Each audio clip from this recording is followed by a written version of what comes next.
Nggak bisa kita membuat suatu kebijakan maupun legacy yang selain mengalami persoalan hukum ya karena masalah anggaran gitu. Kenapa bisa?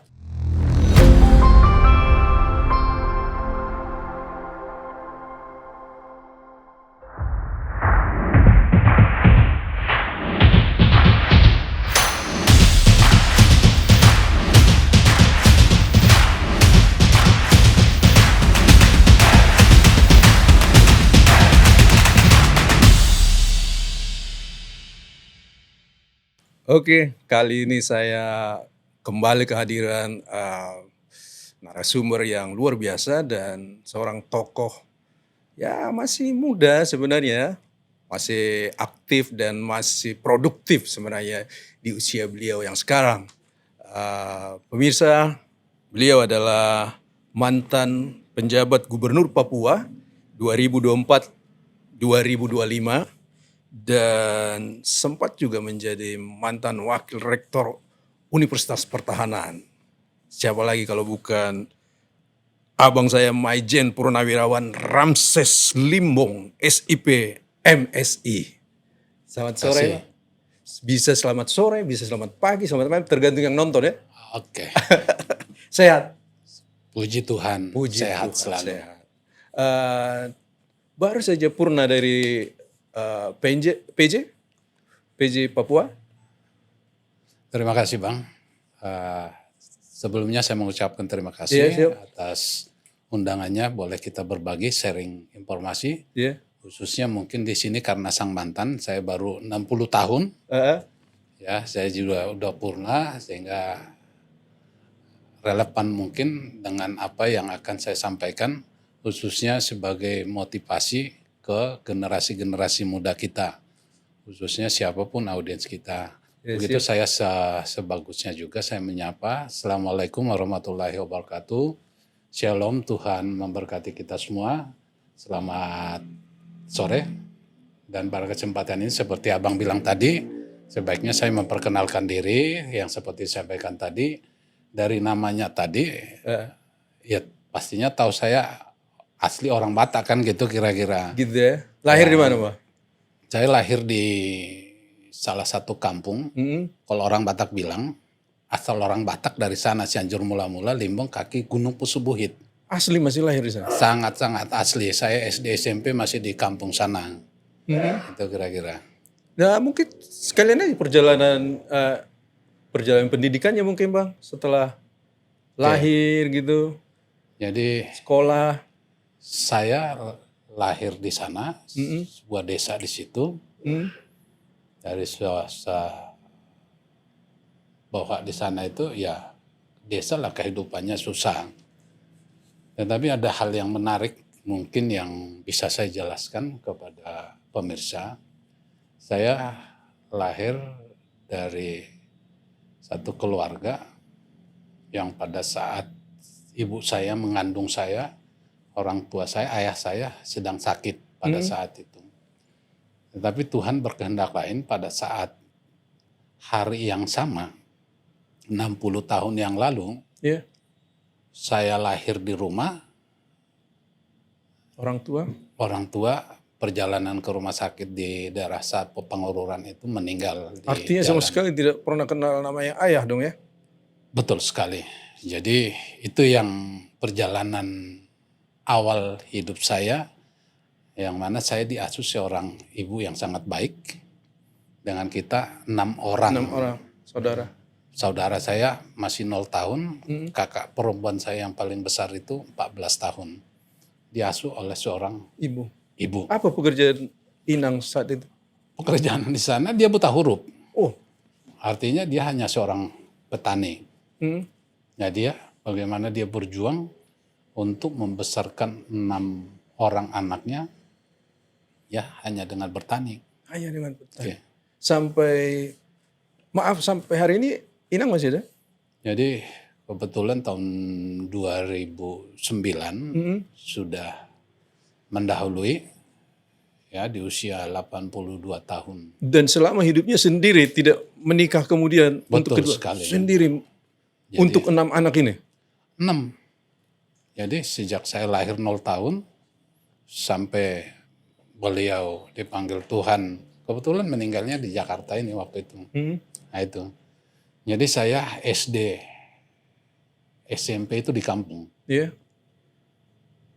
Setelah SMA saya sekolah di salah satu SMA di daerah Simalungun, tepatnya di Kota Perdagangan. Nah, lulus, saya mencoba ikut tes Akmil, Akabri. Oh langsung Akmil, nggak Bintara Ya, atau apa gitu ya? Enggak. Tes itu di Medan. Di Medan? Ya kita susah juga ke Medan aja kita belum pernah kan gitu kira-kira. Nah saya tes dari kurang lebih 4.000 orang kita dikirim ke Magelang waktu itu 41. 41 orang. Termasuk saya di dalamnya. Ya kita dikirim ke Magelang, terus sampai di Magelang kita tes dari tahap awal bertahap juga. Tetapi Tuhan belum berkehendak. Iya. Saya gagal. Gagal lagi. Gagal. Itu Gagalnya karena itu kali mahar. ya kita tidak berbicara mahar, tapi gagalnya itu kalau bisa saya lihat ya karena memang untuk tes Akmil itu banyak indikatornya, masalah kesehatan, masalah psikotes, masalah akademik, masalah mental ideologi itu Yang semua Abang alami tidak. apa tuh saat itu? Kekalahan di bidang apa? Yang pertama itu mungkin ya masalah kesehatan atau apa kita nggak tahu karena kita nggak pernah cek kesehatan kita juga kan gitu kira-kira. Nah itu pulang dari situ saya tinggal di Jakarta. Oh dari Magelang langsung ke Jakarta? Ya, saya numpang di rumah saudara, tepatnya di sekitar Mampang sini. Saya ikut kursus-kursus bahasa Inggris atau kegiatan apalah yang bisa saya lakukan. Tahun 86-nya saya ikut tes lagi dari Kodam Jaya. Nah di Kodam Jaya kurang lebih waktu itu 12 ribuan atau berapa itu yang ikut seleksi. Nah, tahap pertama, kedua, ketiga dan seterusnya dari 12.000 kita dikirim ke Magelang 400 orang. 400 orang sampai di Magelang seleksi tinggal dari seluruh Indonesia tinggal 700 yang diambil waktu itu 671 sisa 39 termasuk saya juga di dalamnya 39 harus pulang. Berarti 2 kali gagal? Ya kedua kali itu. Kedua kali gagal lagi? 2 kali. Nah itu sebenarnya kita sudah tahap akhir. Habis itu kita sudah langsung pendidikan sebenarnya. Tetapi ya karena kalah ya pulang lagi. Pulang lagi ke Jakarta? Jakarta. Cuma puji Tuhan karena mungkin kita sudah memenuhi persyaratan dari segala aspek. Kita dibikin tiket holder namanya Pra-Akmil. Iya. Pra-Akmil kita dididik setahun di sana tetapi masih belum masuk bagian dari akademi itu.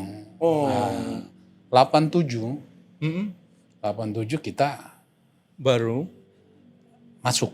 Nah, kita tidak seleksi lagi. Karena yang itu tadi. Tetapi kita tinggal dicek kesehatan, habis itu langsung ikut pendidikan. Dan tahun 90 saya lulus. Dengan Letnan 2. Magelang.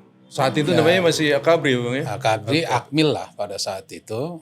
Sudah Akmil, akademi. Oh udah Akmil ya? Nah, kita dilantik di istana. Terus habis itu kita lanjutkan sekolah di Bogor. Tapi di zaman abang dilantik itu, Inang masih hidup ya? Masih menyaksikan? Masih hadir waktu itu kebetulan. Jadi bisa hadir. Nah itu terus saya pendidikan setahun. Terus penempatan pertama saya sebagai prajurit adalah di Kodam 8 Trikora pada saat itu. Tepatnya di Ambon. Nah disitulah saya memulai karir sebagai prajurit. Nah, kebetulan kecabangan saya adalah Korps Seni.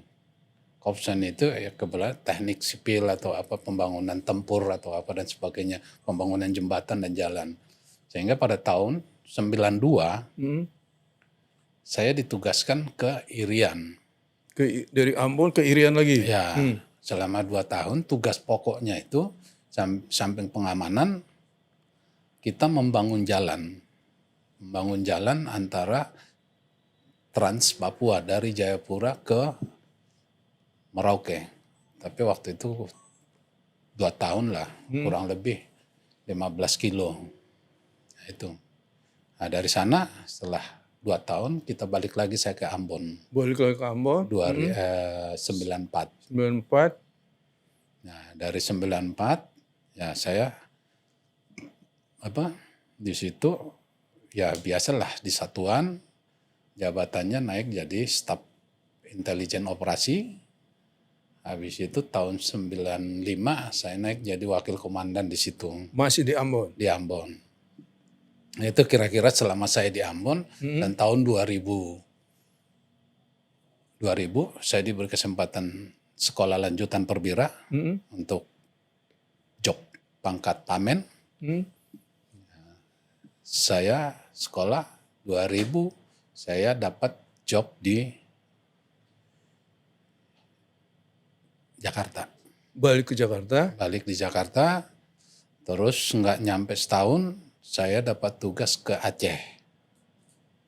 Nah, kurang lebih setahun di sana, saya dapat tugas lagi ke Makassar. Makassar lagi, timur lagi. Makassar kurang lebih setengah tahun. Saya dapat tugas lagi di Manado. Manado. Sebagai komandan detasemen seni tempur di Manado. Ketika itu masih lajang? Sudah berumah tangga? Ini cerita nih. cerita masalah 95. Ya kita remaja lah di Ambon itu. Iya. Ya. Kalau kita mau pulang kan kagak ada ongkos pulang, bos. Mau cari nikah di kampung, carilah di situ. Kebetulan ada juga ya yang menjadi istri saya sekarang tuh 96 kita menikah. Boru Silalahi. Ketemunya di Ambon justru? Ketemunya di Ambon. Jadi ada poin penting yang saya sampaikan di sini. Jadi kalau kita kebetulan saya bilang tadi saya orang Batak. Waktu itu satu keinginan saya menikah, ibu saya harus hadir. Ya, ibu saya, ya orang tua yang saya jelaskan tadi, ibu saya itu buta huruf, nggak bisa baca, nggak bisa nulis, nggak bisa bahasa Indonesia juga. Ya, saya bilang, saya mau menikah. Ma, saya bilang, Inang harus hadir di Ambon. Terus waktu itu konsepnya kita kan mau adat Batak di Ambon tuh. Terus dia bilang, kalau kamu adat Batak di Ambon, saya nggak hadir katanya. Terpaksa kita nego lagi hula-hula itu kan gitu. Udah, nggak jadi di situ resepsi, tapi dia hadir. Jadi ibu saya dari kampung hadir sampai di Ambon untuk menghadiri pernikahan saya tahun 96. Alasannya kenapa tadi kalau adatnya di Ambon tidak mau? Ya nggak ngerti saya. Mungkin dia keinginannya di kampung dia lah. ingin di kampung. Tetapi keinginan saya satu, orang tua saya, ibu saya harus hadir Yang pada penting saat hadir gitu. Saya tidak bisa memilih siapa yang menjadi ibu saya. Karena dia yang sudah membesarkan saya, dia harus hadir. Itu poinnya sebenarnya buat saya. Sehingga apa keinginan dia, ya saya harus berdamai untuk itu. Ya jadilah dia datang, menikahlah kita di Ambon dengan Boru Silalahi. Anak berapa? Anak saya 3. 3. Yang pertama lahir di Ambon tahun 99 pada saat kerusuhan. Oh iya, zaman itu juga di sana? Ya, 99, 96 nikah, baru 96 anak lahir. Terus saya pindah ke Makassar tadi, anak kedua lahir di Makassar. Saya pindah ke Bogor, anak saya lahir yang ketiga cewek. Artinya dari sekian lama perjalanan itu udah hampir seluruh wilayah Indonesia kali. Ya puji Tuhan diberikan kesempatan kita untuk bisa dari barat ke timur, dari Itu utara kita ke yang selatan. minta apa memang ditugaskan, Pak? Kalau di Tentara militer itu, prajurit itu kita hanya menerima penugasan. hanya menerima penugas. Tour of area maupun tour of duty. Kita tidak bisa memilah maupun memilih. Ya diberikan, kita bersyukur, diberi kesempatan, kira-kira seperti itu. Nah, tadi sempat konflik Ambon itu. Apa yang terjadi sebenarnya di saat itu? Dari pandangan Ya Abang? waktu itu kan kita masih muda. sebenarnya awalnya itu konflik sosial Konflik sosial. ya antara masyarakat lokal lah kalau saya bilang atau putra daerah dengan pendatang. Benar. Nah, karena terjadi kalau di Ambon itu bahwa di sana secara demografi itu per kelompok. Jadi di daerah A itu Muslim, Ya. di daerah B itu Kristen, tapi kan ada di daerah Muslim itu Kristen, ada di daerah Kristen itu ada juga Muslim, begitu sebaliknya. Nah, terjadinya konflik ini terjadi kristalisasi, yang Kristen mengelompokkan diri, yang Muslim mengelompokkan diri. Tetapi puji Tuhan ya bisa terselesaikan. Ya, itu kira-kira sekilas ya kita melihat situasi itu, bersyukur kita menghadapi situasi itu, tapi harapan dan doa kita ya jangan sampai terjadi seperti itu di Republik ini, karena sangat ya merugikan semua, khususnya anak cucu kita. Itu kira-kira. Kalau mundur dikit, Bang. Kenapa sih harus jadi militer gitu? Cita-citanya apa? Ada yang mendorong-dorong gitu. Bukan, itu menarik sebenarnya. Pertanyaan abang tadi, awalnya saya tidak ada niat atau tidak ada harus mau jadi tentara, enggak. Bahkan mungkin cita-citanya sebelumnya beda. Apa sebelum?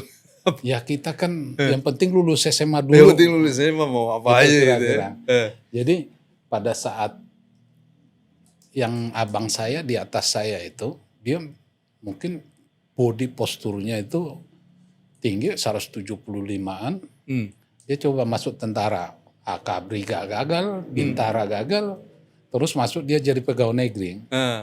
Dia kirim surat ke saya waktu saya kelas 3. Itu yang nggak bisa saya lupakan, khususnya abang saya itu. Apa dia bilang?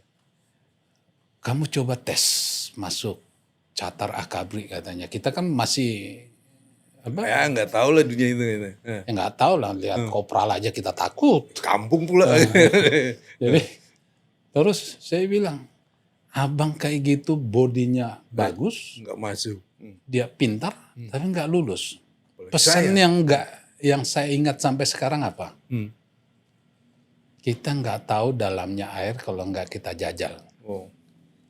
Adek harus coba katanya. Datang dia, kebetulan dia PNS di Nias, dia datang ke perdagangan. Hanya untuk mendorong saya. Ya saya ikut tes, kok lulus. Nah, gagal tadi. Yang kedua itu sudah menjadi motivasi diri saya harus lulus. Akhirnya jadi cinta lah dunia itu gitu kan. Itu yang proses saya untuk kenapa saya bisa jadi memilih jalur pengabdian melalui militer itu kira-kira. Nah, kita ke tahun 2024 itu. Tiba-tiba kita baca berita gitu, seorang Maijen Purnawirawan Limbong jadi penjabat gubernur Papua gitu. Itu abang yang menginginkan atau memang penugasan lagi? Karena kan sudah pensiun dari kemiliteran. Nah, gimana ceritanya tuh, Pak?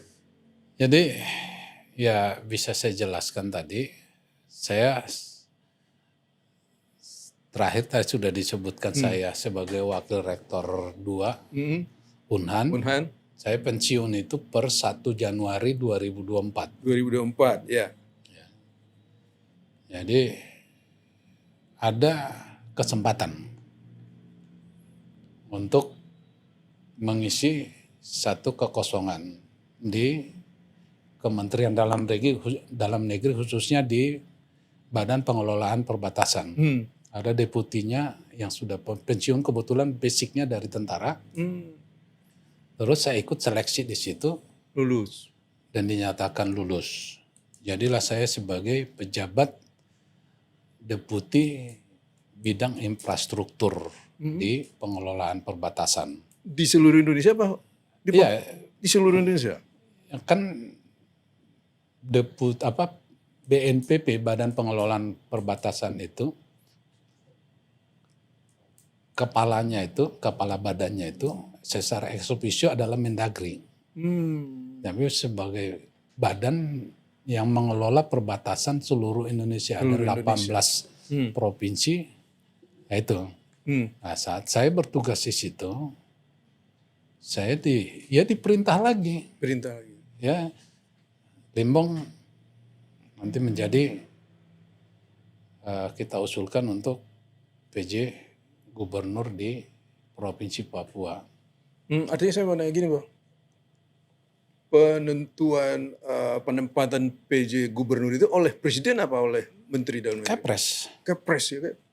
Ya, atas usul Mendagri, Mendagri keluar ditandatangani Kepresnya per Agustus.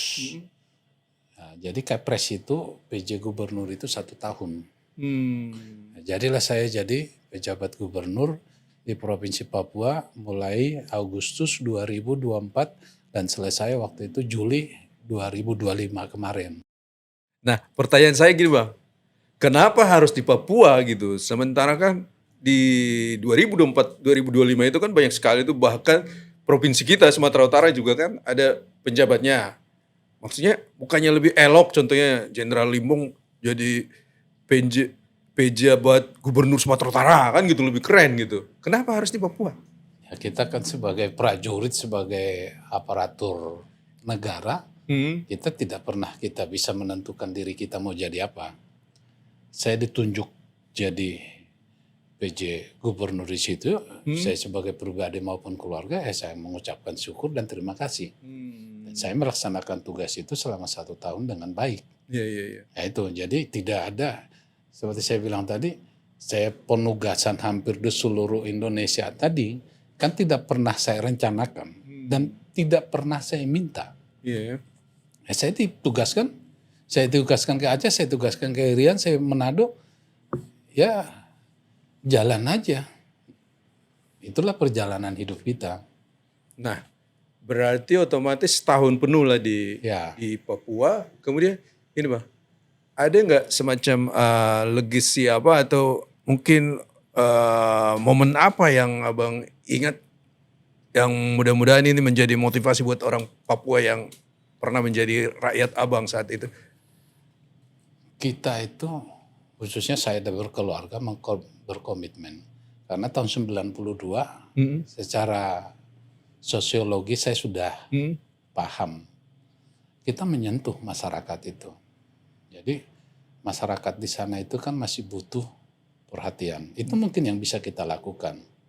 Istri saya kebetulan sebagai ketua tim PKK-nya, dia sampai ke desa-desa menyambangi atau mengunjungi mereka, memberikan ya apa yang dibutuhkan oleh mereka. Itu yang bisa kita lakukan pada saat itu. Karena kita hanya pejabat, nggak bisa kita membuat suatu kebijakan maupun legacy yang selain kita melaksanakan program yang sudah digariskan, kira-kira seperti itu. Bahkan anggaran pun memakai anggaran yang memang sudah ada sebelumnya gitu ya? Ya, betul. Tapi gini Bang, agak lari dikit karena ada berita, kalau saya tidak ini, ada juga pejabat mantan pejabat gubernur atau bupati saya lupa mengalami persoalan hukum ya karena masalah anggaran gitu. Kenapa bisa sampai melakukan itu kalau seperti Abang bilang ternyata tinggal menjalankan kok gitu? Ya seharusnya Abang tanya ke dia bukan tanya ke saya. Kan gitu kira-kira.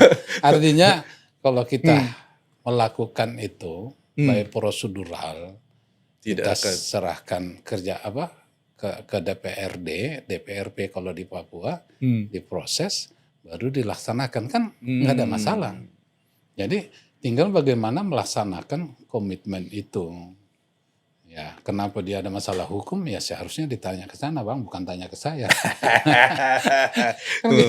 Siap. Berarti memang personal lah ini ya. Nah, itu. Oke, Bang. Nah, setelah Purna nih sekarang nih, kegiatan apa yang paling sering Abang lakukan? Punya cucu kan belum? Ya. Belum. Saya kan menantu sudah ada? Belum juga. Belum juga. Jadi sebenarnya kan gini, saya kan baru pensiun beberapa bulan yang lalu. Jadi artinya saya mau melihat kepada keluarga dulu. Selama 35 tahun sering kita tinggal, sedang kita ini. Bagaimana kita mendekatkan kepada mereka. Terus nanti ke depannya kita menjadi apa? Ya kita nggak tahu. Tapi yang penting ya kegiatan-kegiatan sosial. Kebetulan di Jakarta ini kan tiap hari Sabtu itu kan kita akan selalu hadir ya. Kira-kira di kegiatan sosial adat lah. Ada. Nah, jadi, Nah, kalau di kumpulan marga sendiri ada nggak jabatan yang abang dudukin saat ini mungkin? Ya mungkin di Marga Limbong atau apa gitu. ya, Di Boru, di Hula Hula ada juga ikut kegiatan. ya kita ikut sebagai kalau di hula-hula itu ya kita sebagai supporting lah kan gitu. Kalau di Limbong sendiri, Ya mau sendiri. Kebetulan kemarin itu baru kita bona tahun. Jadi hasil mubesnya itu dia bilang sama adik-adik itu harus sabang katanya. Saya bilang kemarin saya bingung juga kenapa saya jadi mau ketua Limbong nih saya bilang. Tapi itu mungkin panggilan Tuhan buat saya untuk bisa bersama-sama dengan kita.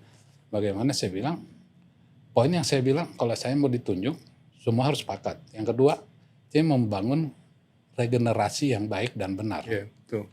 Sehingga generasi muda itulah yang harus bisa tampil. Kita hanya legacy yang ingin saya tinggalkan bagaimana itu sustainable, berkelanjutan. Itu kira-kira. Apalagi di era modern ini anak-anak muda kayaknya. Jadi jangan sampai terjadi deviasi penyimpangan terhadap anak-anak muda kita. Itu yang sekarang. Jadi itu yang kenapa saya mau melaksanakan tugas itu. Jadi singkatnya begini ya, kayaknya abang dari tadi kayaknya merendah gini. Jadi apa jabatan sekarang nih? Maijen Purnawirawan, Ramses, Limbong, SIP, MSI, Ketua Limbong seluruh dunia. Kalah. Di mana sih Jabodetabek? Jadi gini, itu kan hanya kegiatan sosial. Jadi artinya apa? Sesuai dengan bincang-bincang kita tadi, saya mau ngangkat satu sebenarnya goalnya supaya ngomongan kita ini ada value yang bisa diambil oleh generasi-generasi muda kita. Yang pertama, proses itu tidak akan pernah mengkhianati hasil. Iya betul. Itu yang harus dipegang. Jadi tidak ada yang, kalau lihat mungkin perjalanan hidup saya kayak roller coaster juga, naik turun, naik apa dan sebagainya. Tetapi kalau kita bekerja sesuai dengan norma yang benar, ya kita lakukan tugas dan tanggung jawab kita, dan kita sebagai umat beragama kita serahkan sama Tuhan, semuanya pasti akan Tuhan izinkan apa yang kita inginkan. Jadi buat masyarakat kita jangan pernah menyerah. Jangan pernah untuk tidak mau untuk mencoba. Itu poin sebenarnya yang penting bisa kita message. Kalau lihat, saya anak seorang petani yang sudah yatim pada saat baru lahir. Tapi kenapa bisa terjadi seperti ini? Siapa yang berkehendak? Proses saya yang membuat ke situ. Tentunya kalau Tuhan yang berkehendak kan nggak ada yang jadi. Mau kita paksakan kayak gimana pun. Jadi itu yang sebenarnya bisa kita endorse. Artinya kalau tadi perjalanan hidup itulah yang saya lihat. Orang kan selalu, abang tadi bilang, oh gubernur enak enggak atau bagaimana dan sebagainya. Tetapi proses ke situ kan ada suatu proses sebenarnya. Harus dilewatin ya. Nah kalau orang mau sukses, lakukanlah proses yang baik dan benar. Ya, orang mau pingin apapun, lakukan dengan proses yang baik dan benar. Makanya kalau Tuhan berkehendak, maka akan jadi itu. Ya prosesnya baik dan benar, kalau memang Tuhan belum berkehendak, belum tentu jadi juga. Kan kira-kira seperti itu. Jadi artinya itu yang perlu saya berikan masukan buat generasi muda kita. Jadilah orang yang bermimpi. Ya, jadilah manusia yang mampu berkreasi untuk mengejar mimpi. Jangan menyerah karena situasi. Karena situasi itu adalah suatu tantangan hidup yang harus kita lewati. Itu bisa kita lakukan, saya yakin semuanya akan mampu dia bersaing. Ya kalau saya dari kampung, lihat bersaing dengan orang-orang kota. Kalau kita minder, Iya. ya habis kita. Sehingga apa? Filosofinya apa? Rendah diri jangan, rendah hati ya. Rendah hati. Giliran kamu rendah diri, itu akan membuat kamu setback. Tapi rendah hati ya harus. Nah itu kira-kira Bang. Jadi enggak misalnya bukannya saya merendah, enggak. Artinya itulah perjalanan hidup saya. Kira-kira gitu. Sebenarnya masih pingin lebih panjang ini Bang ini. Motivasi-motivasi yang Abang berikan itu sangat bagus buat generasi. Ada pertanyaan ini nih, mungkin pamungkas nih pertanyaan. Saat ini bahkan dari beberapa tahun lalu ya, kita itu mimpi wilayah kita lah, mau jadi provinsi katanya kan. Ya. Abang kan sudah lama juga di dalam sistem ini ya. Dari sisi Abang, apa sih sebenarnya alasan utama kenapa nggak terwujud-wujud gitu? Dan yang kedua Bang, pertanyaan kedua Bang, kalau terwujud, Abang mau nggak jadi gubernurnya Bang? Oke, saya jawab dulu yang pertama Bang ya. Artinya apa? Pertimbangan politik sama pertimbangan hukumnya untuk membentukkan suatu daerah DOB baru, itu kan banyak faktor. Ya, kalau yang setahu saya dari sisi jumlah penduduk, luas wilayah, kalau dia provinsi berarti luas jumlah kabupaten kota. Nah, itu udah mencukupi belum? Ya kalau secara kuantitatif sudah. Hmm. Kalau saya lihat, karena minimal 5 kabupaten kota untuk bisa menjadi DOB baru. Siap. Tetapi dan prosesnya itu akan panjang melalui DPRD-nya nanti baru dibahas di DPR pusat. Ya nanti kalau misalnya DPR pusat mengizinkan ya jadilah barang itu. Tapi cukup lama loh Bang. Bahkan provinsi yang lain belum ada, kita udah bicara provinsi Tapanuli. Ya artinya kan yang saya bilang tadi dari sisi politiknya kan ada di situ. Artinya itu yang saya bilang tadi. Untuk saya dari sisi normatifnya pembentukan itu sesuai aturannya kan, luas wilayah, luas kabupaten, jumlah kabupaten kota, jumlah penduduk maupun ya itu sudah ini. Nah, kenapa enggak belum terjadi sekarang? Apakah pernah diusulkan atau tidak? Kan gitu kira-kira. Ya, kalau sudah pernah diusulkan, apakah sudah pernah diusulkan lagi? Banyak tokoh-tokoh Batak sebenarnya atau Tapanuli yang bisa mengendorse itu bisa menjadi suatu harapan kita bisa jadi provinsi untuk apa? Untuk memperpendek pelayanan kepada masyarakat kita. Itu. Pertanyaan kedua.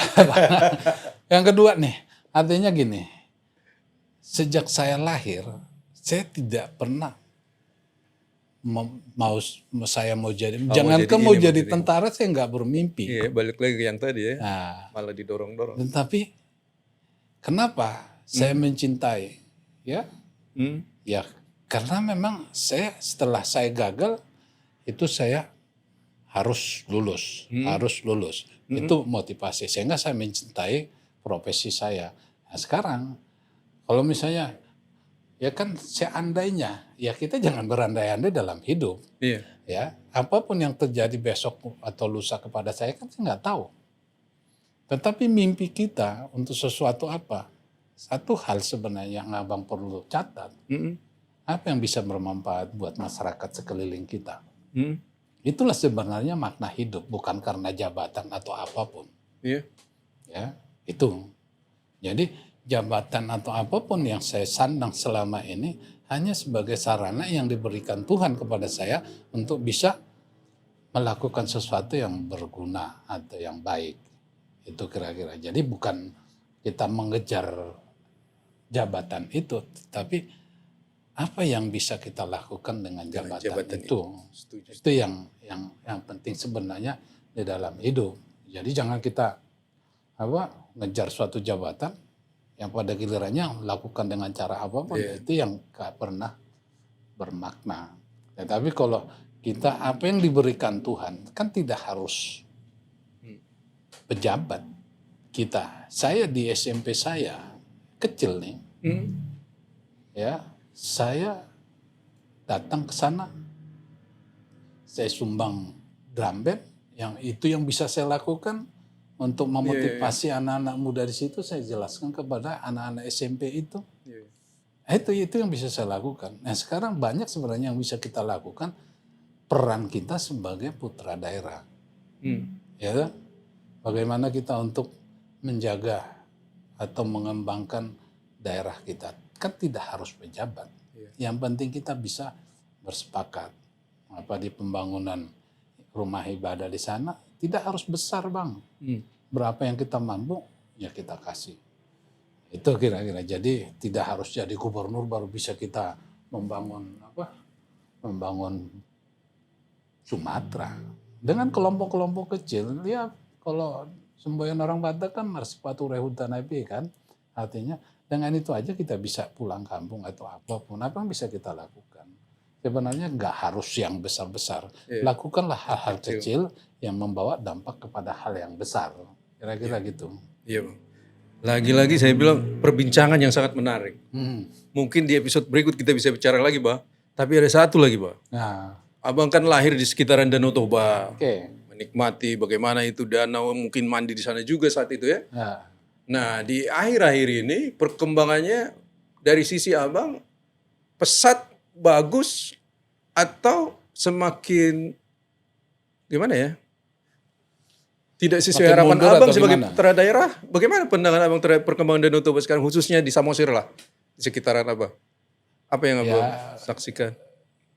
ya sebenarnya secara signifikan tidak ada Tidak ada ya? perkembangan. Karena saya lihat itu Samosir lah ya, kampung saya itu satu kabupaten yang APBD-nya saya lihat itu hanya nggak sampai 1 triliun. Padahal wisatanya sangat. Nah, problem juga ya masalah merubah mindset kultural kita. Kenapa bisa Bali bisa Ini dia. welcome?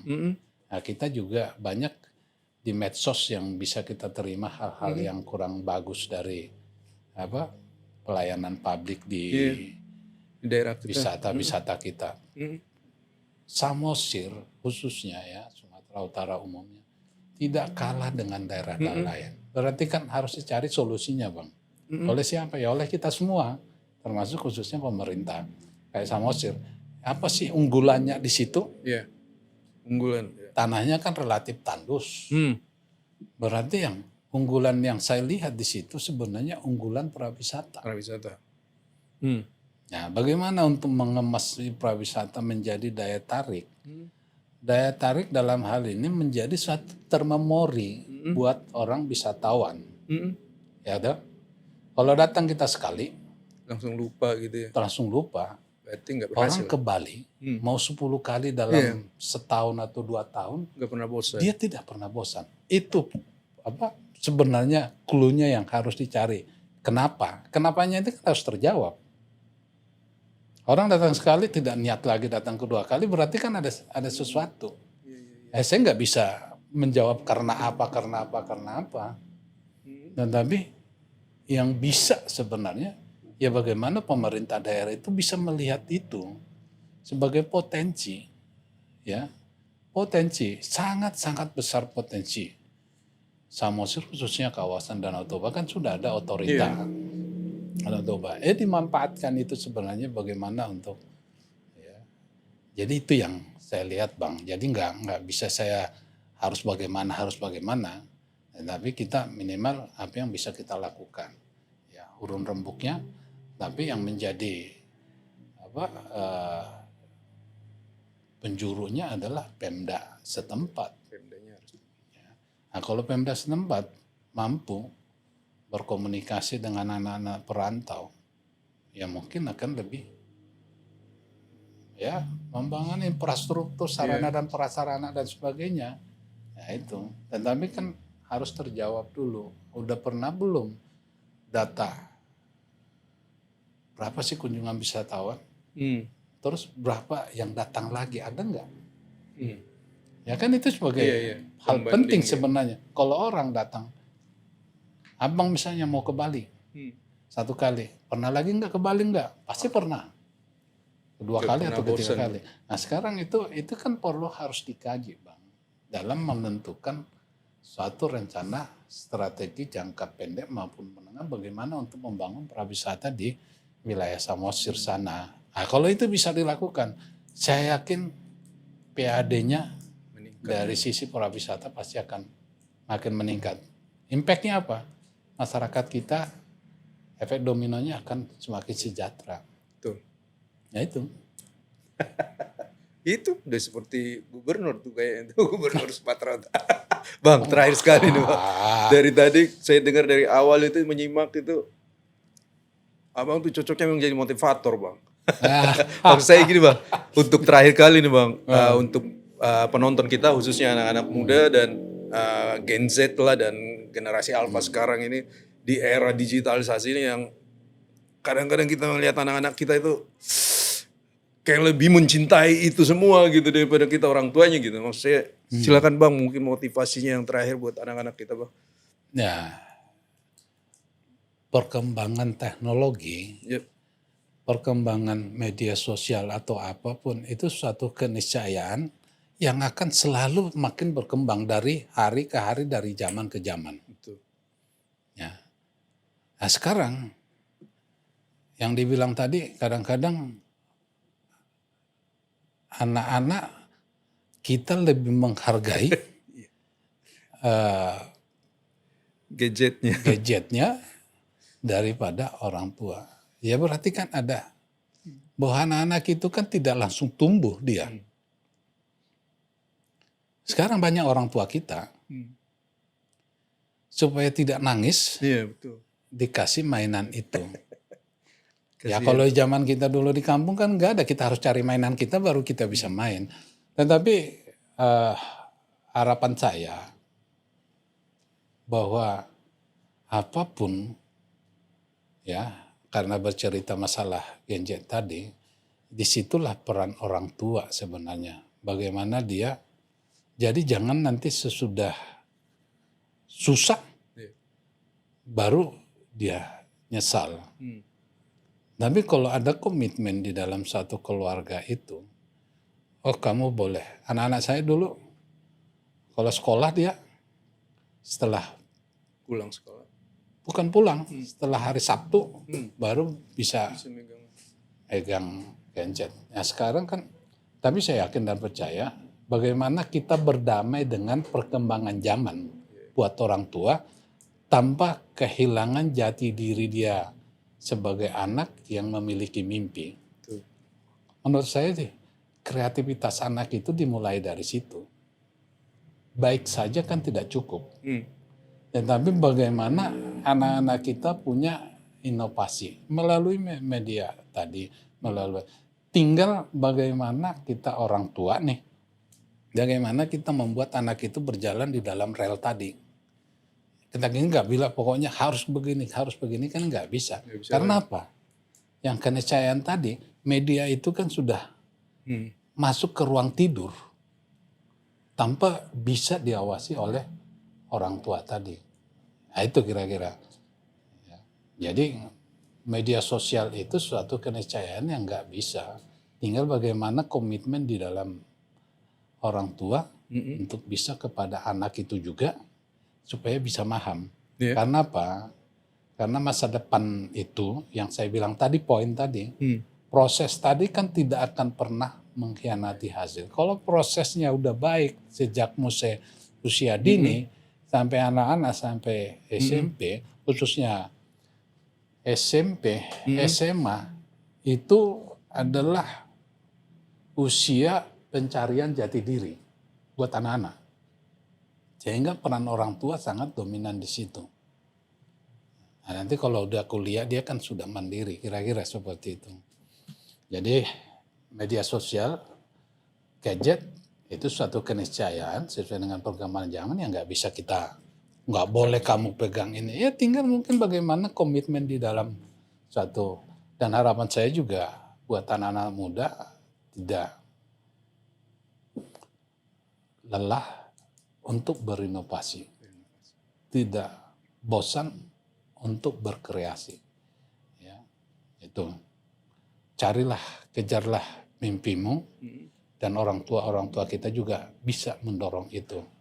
Ya, contoh saya nih. Anak saya masuk tentara.